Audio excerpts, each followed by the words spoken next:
Welcome to my channel on the best of fantasy. Let's talk One Piece, specifically Act 2 of Wano.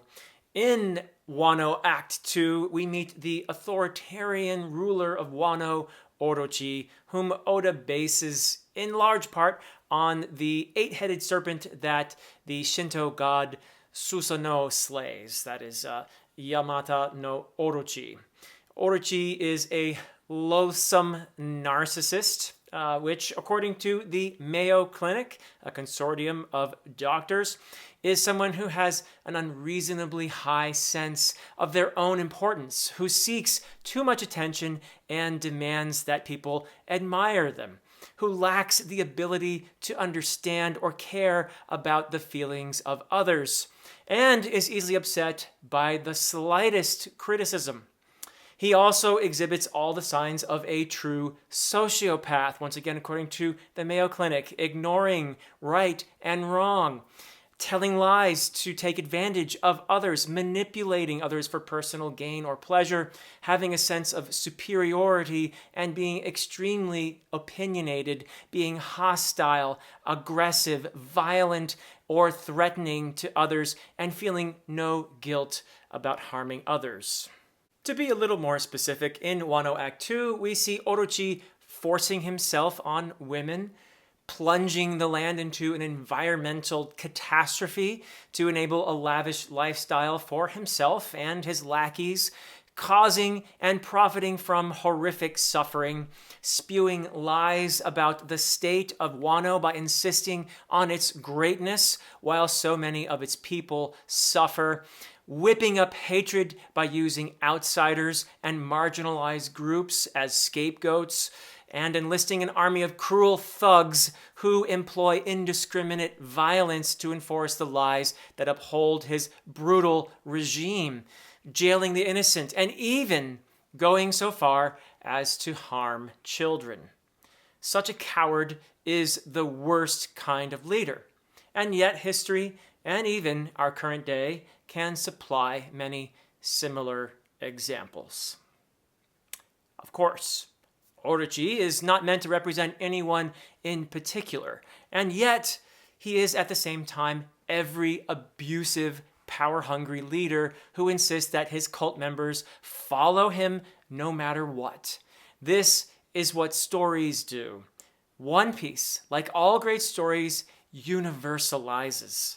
Like all great stories, it is a mirror that reflects life and helps us to explore and answer important questions about our existence. Questions such as, why do some people enable such horrible and obviously corrupt leaders? One answer is cruelty.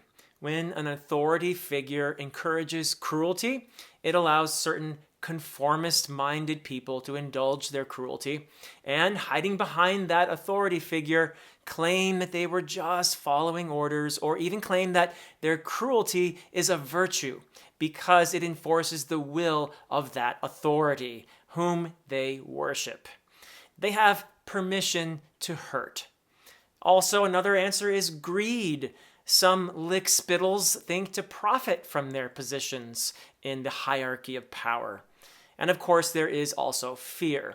Many people look away from or even participate in atrocities out of fear that if they don't do so, they will be the next victims. And we see this all in Act 2 of Wano.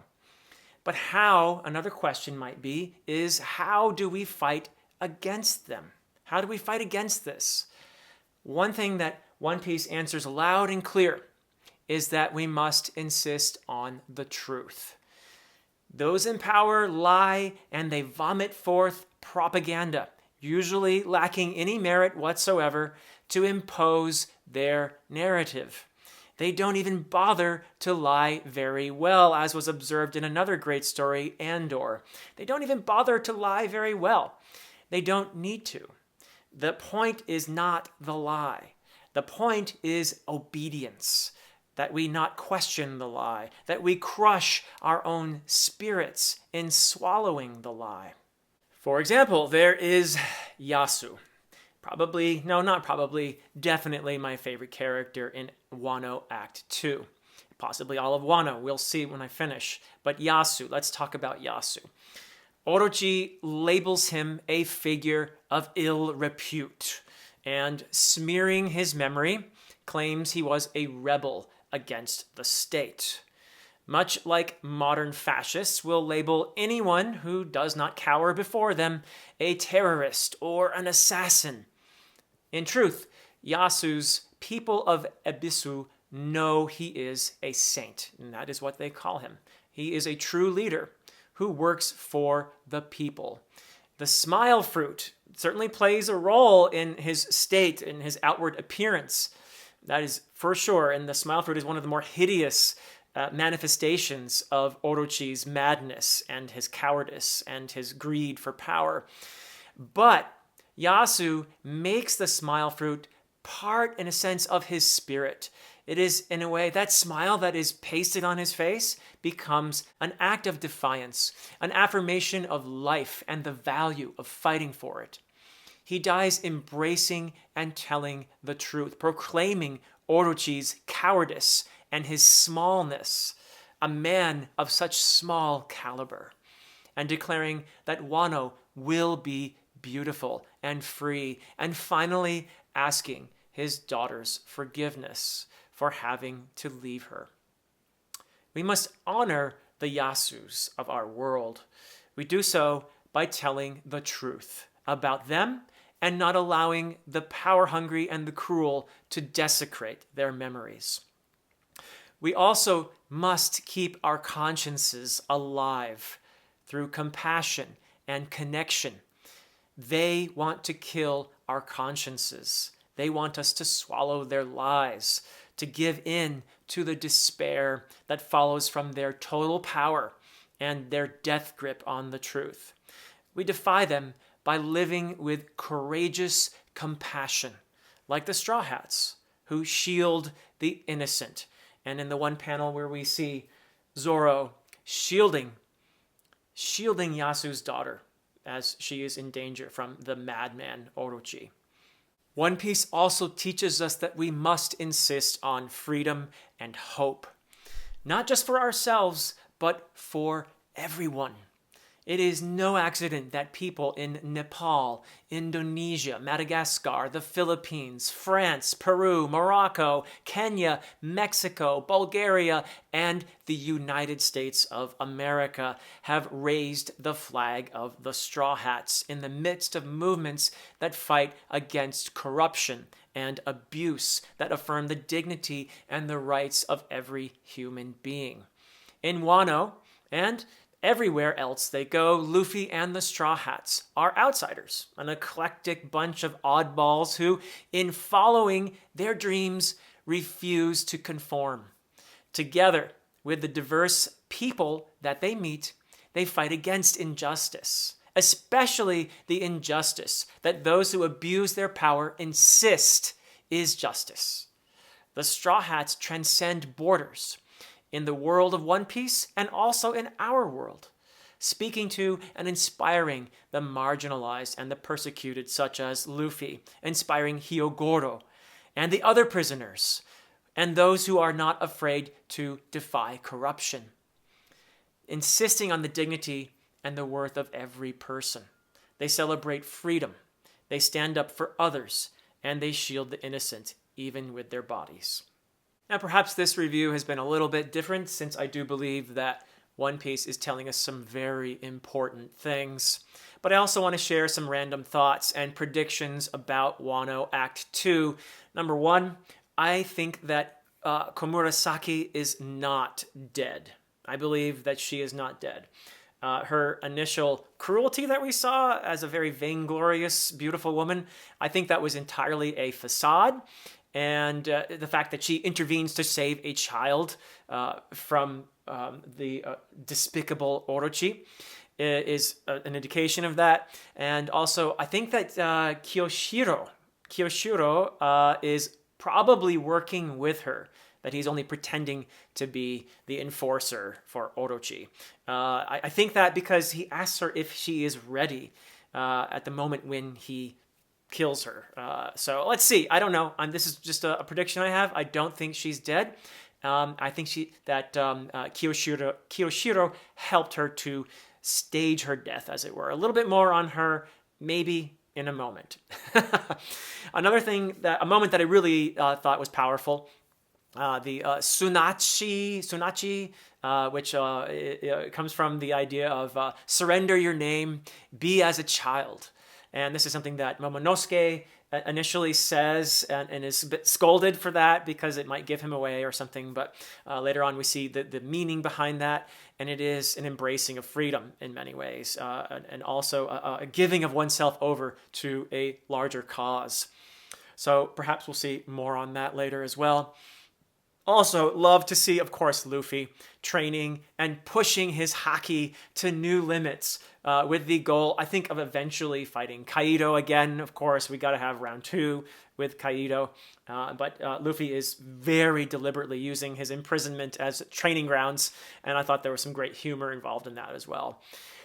And speaking of those training grounds, the symbolism there of the plague victims as the jailers deliberately infect everyone with plague. One of the most disgusting things you could ever see. Imagine people in authority using such weapons en masse against people, against helpless people. But they turn them into these unthinking, conforming zombies. In other words, they cudgel them into submission and obedience until Luffy insists on their humanity by literally embracing them, sharing in their suffering. He takes that plague onto himself. This really tells us a lot, I think. This tells us that we can awaken people's consciences. Even when they have deadened them, we can awaken people's consciences. That we must believe in the possibility of their humanity. And we also can help them to find that belief, that they are more than just slaves, as Luffy proclaims to the prisoners. I also thought that there was a lot of cool stuff going on with Zoro, with the eventually acquiring Enma, the sword, from Hiyori. And speaking of Hiyori, Momonosuke's sister, who was his little sister, but really now is his big sister because of the 20 years that Momonosuke and the others were away, I guess. But I do expect Hiyori to take on a much bigger role. There's more to her, I'm pretty sure, than I've seen in Act 2. Much more to her. I don't think she has been idle for the last 20 years. I have a feeling that she has been planning something. And I love the story of her and Kawamatsu, and how Kawamatsu became a sort of father figure to her after her own father was taken away. That was a great thing. Maybe we'll see more on that. I also wonder a little bit. I mentioned earlier that I don't think Komurasaki is dead. And I do think this may be going out on a limb here. I could be wildly wrong. But it wouldn't be, I wouldn't put it past Oda to do something like this. Because what I'm looking at is the eyes. I see a similarity there between Hiyori and Komurasaki. A similarity, particularly with the eyes. There are other things that are different, but that has me wondering about a possible connection there. So we'll see. If I'm just way off, I have been way off on some of my guesses here along the way. So let's see what happens with that. And then there is Luffy pushing Momonosuke to become a leader. And not just a leader, but a symbol of hope. Hope for something to live beyond the struggle. Because that is something that the people of Wano need. They need something to hope for beyond the day when they can break the shackles that have been put on them by Orochi and Kaido. The 47 Ronin theme that I talked about when I was reviewing the first act of Wano is obviously really starting to come to the fore here with Oden's retainers, the Akazaya 9, very much reminding me of the 47 Ronin, and really loved, as I said before, Kawamatsu. He probably is my favorite so far of these 9. Haven't met, I think, Denjiro yet, so I'm a little bit interested in who he might be. I suspect he might be someone I've already met, but we'll see. So yeah, I'm excited about those guys and how that's all going to go down. I'm curious about Trafalgar Law and what he is up to. Obviously, he defeats Basil Hawkins, and I don't know what he's got something on his own going on there behind the scenes. I think he's going to show up at a very pivotal moment, perhaps. And then we have Onimaru, the fox or fox spirit, whatever it might be. Loved that little backstory about how Onimaru is stockpiling the weapons. It's a real great symbol of hope. Again, stockpiling those weapons in the hope that one day they will be, of course, used to free Wano. And of course, I cannot not mention Big Mom and Kaido's alliance and Big Mom's huge outsized role in everything that happens here. I do like that we get a little glimpse of humanity in Big Mom, in the sense that she wanted everyone to have some Oshiruko, if that's how you say that. Oshiruko being this sweet, I'm not sure exactly what it is, but Big Mom really wanted it, and she was very upset when she didn't get it. And there was, of course, that ridiculous moment when Luffy says it in front of everybody out loud that he had eaten it all. Yeah, some humor there. But yeah, this is not a good thing that Big Mom and Kaido are in cahoots now. Yeah, big things going to be happening there, I'm sure. The attack that is imminent. We are gearing up for the attack. I'm sure it's going to take up a ton of Act 3, but the attack on Onigashima, which is, of course, here, Kaido's fortress. But it is also obviously a nod to Momotaro, the Peach Boy story, because that is the place of the ogres, the Isle of the Ogres, if you will. Of course, Peach Boy fought for the people's freedom from those ogres. So a very obvious message going on there. And then there's that interlude that follows Act 2. I did read those couple chapters there. Those are just chock full. I felt like I was being punched in the face repeatedly with revelations and big events, explosive events happening there. You have the incident that is referred to in Arabasta. So obviously we're concerned for Princess Vivi. There was the Morgans. Good for him, standing up for the free press. Insisting on telling the story, even though the world government wants to shut it down. You've got something happening with Sabo. I don't know what. It's just hinted that something dire is going on there. And people are really worried about him. Then there's Drake, who is actually still, I believe he was a Navy guy who became a pirate, but really seems to be still working for the Navy. The dissolution of the 7 warlord system. Hello, that's going to be huge repercussions there. We see the world government and the Navy already attacking some of those former warlords. And then there is the big story of Rock's pirate crew. And of course, Rock is another of those D people. And Garp's heroism and his prowess at God's Valley, where he teamed up with Roger. So big things, obviously, reveals going on there. And more hints about Odin's past and his connections to all of this playing out. So I'm really excited for Act 3. I'll be back. I don't know how many videos I'll make out of it. We'll see what happens. But I continue to be absolutely amazed at One Piece, the breadth and the depth of this story, and also its importance and relevance for our world today. But that is it for me for now. Until next time.